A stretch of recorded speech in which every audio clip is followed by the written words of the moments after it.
In some relational databases, like SQL Server or MySQL, we have the concept of transaction, which basically means a group of operations that should be performed as a unit. So either all these operations will complete and change the state of the database, or if something fails in the middle, all these operations that have been applied will be rolled back and our database will go back in the initial state. Now, in MongoDB, we don't have transactions as we have in these relational databases. We have a technique called two-phase commit, which is really beyond the scope of this course. But if you want to learn more about it, let me show you the right page in the documentation. So search for MongoDB two-phase commit. Okay, so here, perform two-phase commits. This document clearly explains how to perform two-phase commits using a real-world example. Now, in this lecture, I'm going to introduce you to a library that gives us the concept of transaction, but internally, it implements this transaction using the two-phase commit technique.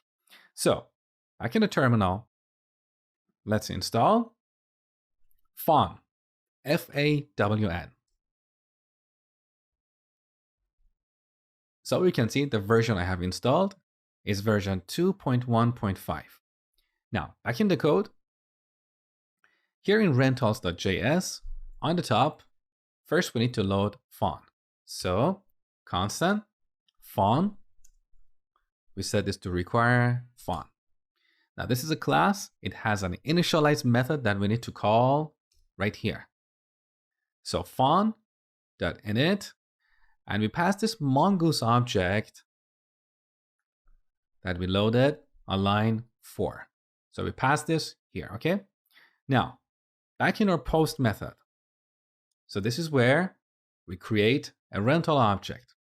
Now, we are no longer going to create this rental and update the movie explicitly. Instead, we're going to create a task object, which is like a transaction. So let me delete these 3 lines. Here we new up fawn.task. Now here we can add one or more operations, and all these operations together will be treated as a unit. So we want to save this new rental to the rentals collection. So we call save, pass the name of our collection, which is rentals, and as the second argument, we pass our new rental object. Note that here, we are working directly with the collection. That's why we need to pass the actual name of the collection, which is plural, not singular. And also note that this name is case sensitive. So in MongoDB Compass, you can see the name of our collections, they're all lowercase. Okay? So this is our first operation, saving the new rental. Now, as part of this unit, we also want to update the movies collection. Here we pass a query object to determine the movie or movies that should be updated. So underline ID, we set this to movie.underline ID. And finally, the third argument is our update object. So here we can use the increment operator. We set the value of this to an object. The target property we want to update is number in stock. Now we want to decrement the value of this property by 1. So we pass -1 here. So these are 2 operations. Now maybe in your application, as part of performing this transaction, maybe you want to remove a document somewhere else. So here we have another operation, .remove. You can read more about Fawn on their GitHub page documentation. So after you chain all these operations, then finally you need to call run. If you don't call run, none of these operations will be performed.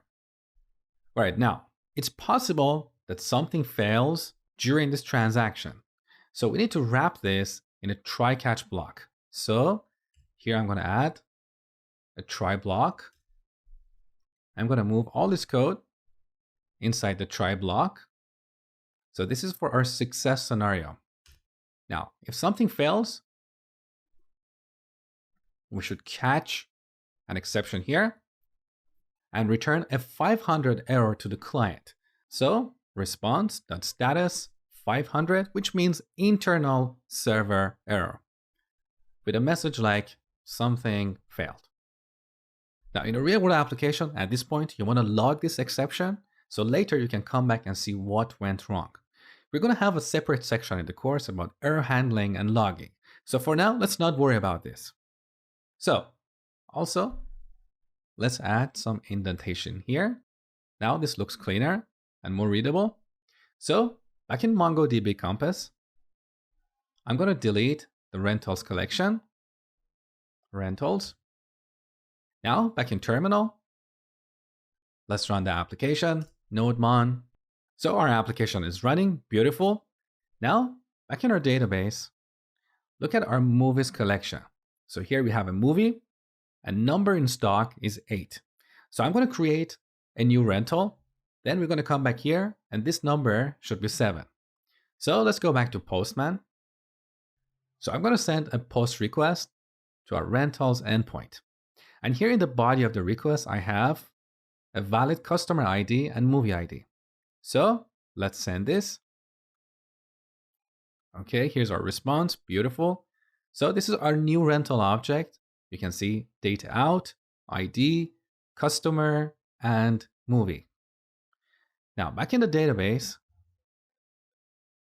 here in the movies collection, I'm going to refresh this list. Look, number in stock is now 7. So this verifies that our transaction completed successfully. Now I've got a question for you. So here we create this rental object. We only set customer and movie. Then in our try block, we create this task, run it, and then send this rental object to the client. So in this code, we didn't set the ID or date out properties. But in the body of the response, you can see both these properties are set. So how did this happen? Nowhere in this code, after we ran this transaction, we reset the rental object.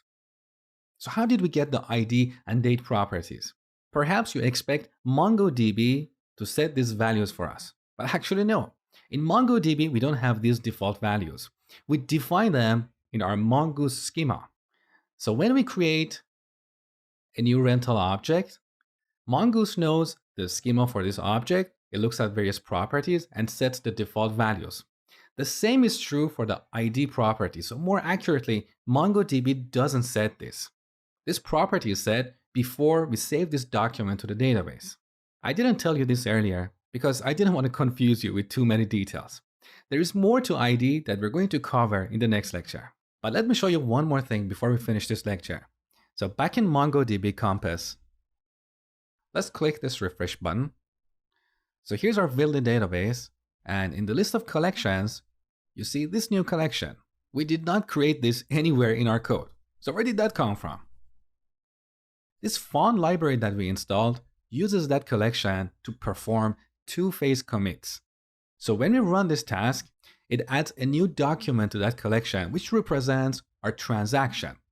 Then it will execute each of these operations independently. And finally, when all these operations are complete, it will delete that document from this collection.